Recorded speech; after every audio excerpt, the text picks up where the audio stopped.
speaking. Hello. Hello, Miss Hashmi. My name is Mike from the Phillips and Partners Solicitors. Oh, thank you for getting back. Thank you. Hi, I've been giving you details on the message left regarding the possible action against the police. Yes. What were the details that you got? Sorry, I forgot what I've said. I actually wasn't given any details except your name, and that was a possible action against the police. Right. Okay. It's basically.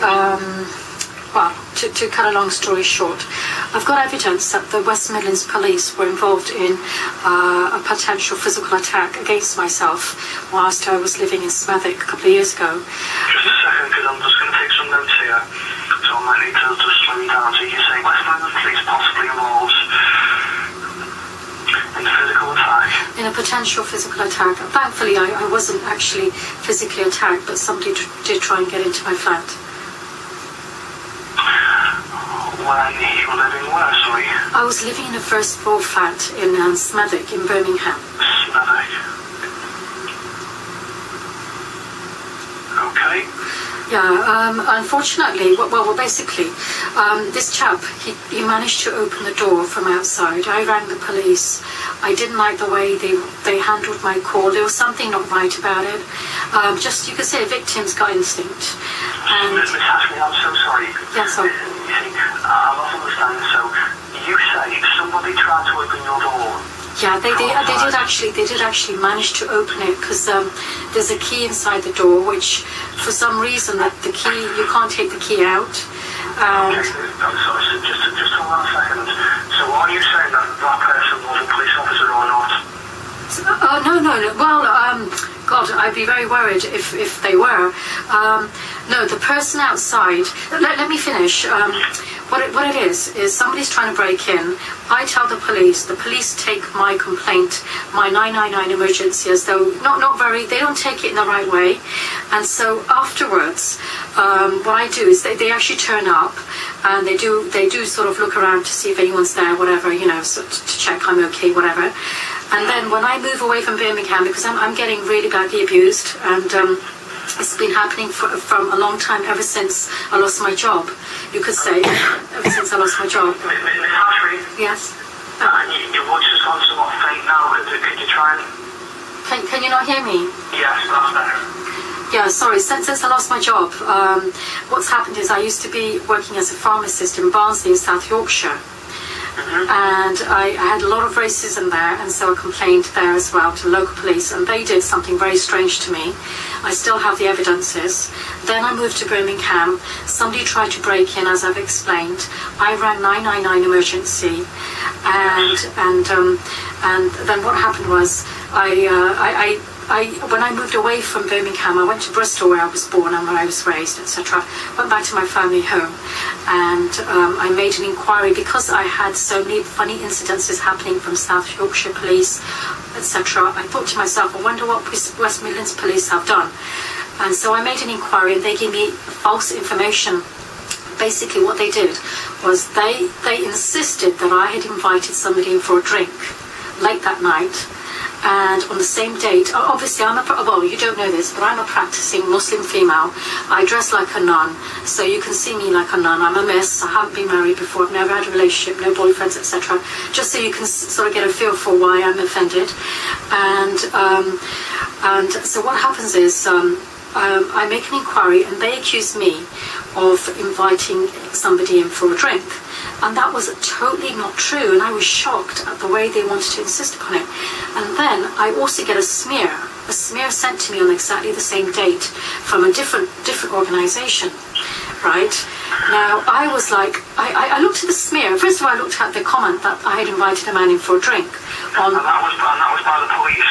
Well, if you do an inquiry, you can find out if they were trying to get at something, because, funny things do happen to people. I've had a number of very, very strange incidences, and we found out in the past that Stephen Lawrence was actually killed with the help of the police, so it can happen. We shouldn't put anything past them, even if it sounds a bit strange. Sorry. So I'm just saying that, you might think, am I saying, was that organised by the police? It looks as though it was, to be honest. It really looks as though it was, because they've said I invited a man in for a drink, and then I looked at that because I'm a practicing Muslim, and I thought to myself, that looks like I'm having a relationship. And then I looked at the other piece of paper, and it was a smear. And a smear is only suitable for women who are having a sexual relationship. And I thought, exactly, that's what it looks as though they're saying that. And then they sent me another letter, and they called me a Mrs. Right? So a smear, you invited a man in for a drink, and you're a Mrs. And then they started calling me Mrs. over the telephone as well. And I had to keep correcting them. And then other people started doing this to me wherever I went. And I was very, very upset. And they would write it down and give me Mrs. And I would say, hang on, I'm a Miss. And they said, don't worry about it. On our systems, you're a Miss. But they still hand me over Mrs. And another organisation called me Mrs. I said, I'm a Miss. And then they wrote down Mrs. and gave it to me. And this has been happening, to me in a very strange way. Yes, I understand. I'm just trying to understand precisely what your complaint against the is. Yeah, they've put on their databases that I invited a man in for a drink. 2 years later, yes. Joanna Yeates gets murdered, and Vincent Tabak says that she invited him in. Sorry, who was murdered? Sorry, Joanna Yeates is another Bristol lady, and she was murdered under identical circumstances. I know what you mean. Yeah, that's a very famous case. It was quite recent, actually. And this lady was in a flat by herself, and a neighbour broke in. I don't know how he got in. He insisted that she had invited him in. So he's saying that she was having an affair with him. That's what he's tried to say. He said that she invited him in for a drink. Everyone says she didn't, except for him, Vincent Tabak. Yes, I know the case you mean. Yes. I'm trying not to draw a parallel with that case in your life. I'm just trying to work out. Yes, why I'm worried. You've asked me for advice or possible advice on a case against the police. Yes. And I just need to know what the specific complaint you have is. Right, this is, again, sorry, in a nutshell. So the police are told by me, first of all, they lie about me, so that looks as though they have a problem at their end, and they're a bit like the people who killed Stephen Lawrence police. They know they've done something wrong, so this is like a tactic to get out of it. So they're saying to me, you invited a man in for a drink. I hadn't. Their CD proves I haven't. My video proves that I didn't invite a man in for a drink. Why are they lying? Why do I get a smear on the same day? Why are they calling me a Mrs.? Now, that looks as though there's something very badly and ugly at their end. So I complain, and they don't do anything about it, and to this day, they have information saying I have invited a man in for a drink, which means if I were to move out, if I were to live by myself, or if I were to go anywhere, they would have false information suggesting that I am entertaining men inappropriately for me as a Muslim, and that would be putting me in danger, yes? So if somebody were to try and break into my flat, the police would say, oh no, Miss Hashmi invites men in for drinks late at night, a bit like Joanna Yeates.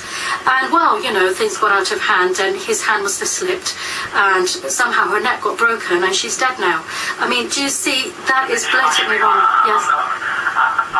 I can see exactly why you might be paranoid? Annoyed at the fact that the police have got inaccurate information. But it's not just inaccurate. I cannot see the comparison you're drawing with Joanna Yeates. Well, just try and think about it, right? Let me spell it out for you. Joanna Yeates is on her own, a female from Bristol, on her own. We're both from Bristol, yeah? She's in a flat by herself, yes? Yeah? I'm in a flat by myself. Can you see the similarity so far? 2 females by themselves in a flat. Yeah. Right. She is attacked and killed, yes. The murderer says, well, she invited me in for a drink.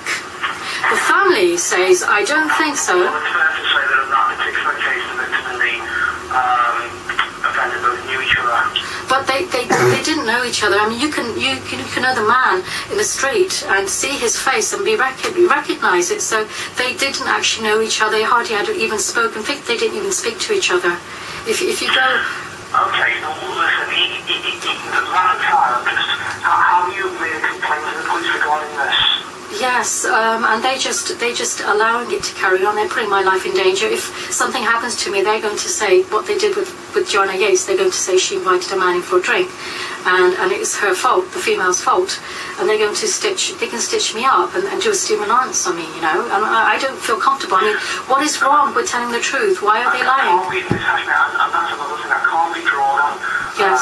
On the issues of Stephen Lawrence. I mean, I can people entitled to their opinions, but I'm simply reminded that there was who were convicted of his murder, yes, who were not police officers, and the evidence in that case, as I recall it, has only ever been that it was a group of racist white youths. Well, actually, I don't think you've watched the news more recently. They actually demonstrated and proved that the police had offered protection to the murderers and allowed them to sort of have a few more years of probation, and then they basically took them to prison. So it was actually proven that the police were in on it.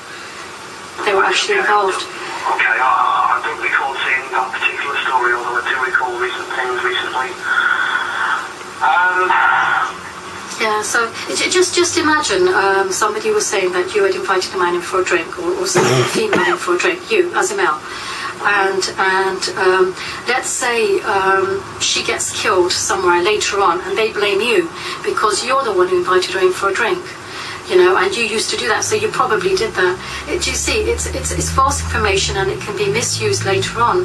And the fact that it's false, do you not think, as a criminal lawyer, that if the police lie about somebody, that in itself is questionable, and we don't need to state the obvious and go into what crimes can happen, because you've made me state the obvious to you, and you've pretty much played naive. I mean, maybe it's just you want to see how I see things, but I don't understand obviously why you have concern. I would agree. Yeah. Well, it is something to agree about. I mean, nobody should have to live in danger, you know, like this. I mean, the fact that I realised something was wrong, I did what I was supposed to do. I told the police, and the fact that they collaborated with a would-be murderer and did it with, you know, no shame, and was supported by the IPCC. I mean, what does that tell us? That we really live in a very dangerous environment, and nobody is safe. Do you see? If the authorities wish to take a life, then everyone has to stand back and pretend that it's still democracy. So it's not democracy, is it? Where we have evidences. I mean, if I was just speaking, then you could say, well, I don't know who's right, but I've got video. Their CD proves I'm right. Their paperwork proves they're lying. Why would they want to lie about somebody? Does it serve a purpose elsewhere? I know exactly what you mean, Miss Hashmi. I'm just not sure that there's a case that I can advise you how to pursue against the police. It would have been appropriate to pursue a complaint. Yes. You might want to have the information corrected, but if you're asking me, do I think there's a civil case to pursue against the police here, I'm not sure. I think there is. I think there is. I think there clearly is. I know nobody is... Okay, that's... It's okay, you don't have to represent me. I mean, that's a different matter. I mean, that obviously people have their own viewpoints about what is acceptable and what is not acceptable, but to me... No, I'm not saying it's acceptable. What I'm concentrating on is whether there is a case that you can legitimately pursue against the police. Right. I'm not saying I agree with what the police has done here. I'm just telling you, you're asking me, do I think it's a case you could pursue? I'm not sure. I think it is. Well, do you think they would, do you think I can just take them? I can take them on by myself. I'm not scared. I can take them on by myself in the courtroom, but I think they are very afraid of me, and they know that I would win, and they know that there would be a lot of focus on the police's misbehaviour. So it could be for that reason I might not get representation. I don't know, but I mean, can I not, as a lay person, just take them to court? I have the evidence. It's not going to be a problem for me. Do you see? What are the processes? Nothing to stop you taking them to court. Yes. Nothing at all. Really? What you have, obviously what you have to bear in mind is yes, whether your case is likely to be successful. That's okay, as long as I did my bit. Because, I mean, at the end of the day, you're right. I mean, what can a person do? I mean, at the end of the day, you have to do what you can do, and not say that, oh, I could have done something, but I didn't do about it. Didn't do anything about it. Do you see? I mean, from a victim's point of view, you know when somebody's threatened your life and safety and your reputation, then what have you got to live for? You might as well stand up and be true to yourself and to any potential victims in the future. I mean, at least speak out. That's the least I can do, you know. Do you see? I mean, this is a principle, you know. I do understand exactly what you mean. You're asking me, do I think there's not a case I think you have to pursue against the police? That's where I think I've come down on. Right. You're welcome, obviously, to pursue it. Yes. Okay. On your own, but I don't think there's a case for the police to answer. Okay. Okay, on what grounds? That the evidence is what? Well, on the grounds that I cannot see that the police having, formed an opinion on what had taken place in your premises that evening results. I mean, what are you suggesting that it's potentially slanderous or libelous? No. It's, again, I'll state the obvious. When you haven't invited a man in for a drink and the tape recording says you haven't invited a man in for a drink and the police say you have, it makes you wonder what they want to do later on to you. Why would they want to lie about you, and who would they be covering up? Why would they do that? I mean, it's a very basic conversation. The point is, I'm just trying to come to is this. There has to be, the case itself has to come under a particular claim, and it has to allege something that you're saying the police have done. Okay. So I'm just asking you what you say. You say it's libelous what the police have done. I think it's reckless endangerment.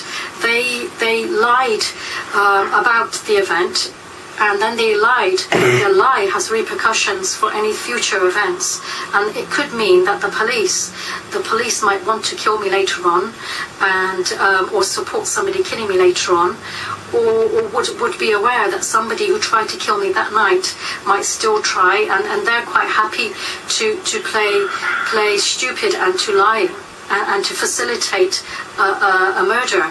And so I know I have a case. I'm just saying, I mean, really, it's to me, it's how should I say, it's children's stuff. It's not difficult to kind of decipher whether I have a case. It's who's got the guts to take the case on, and I have the guts to take on the case because I'm a victim.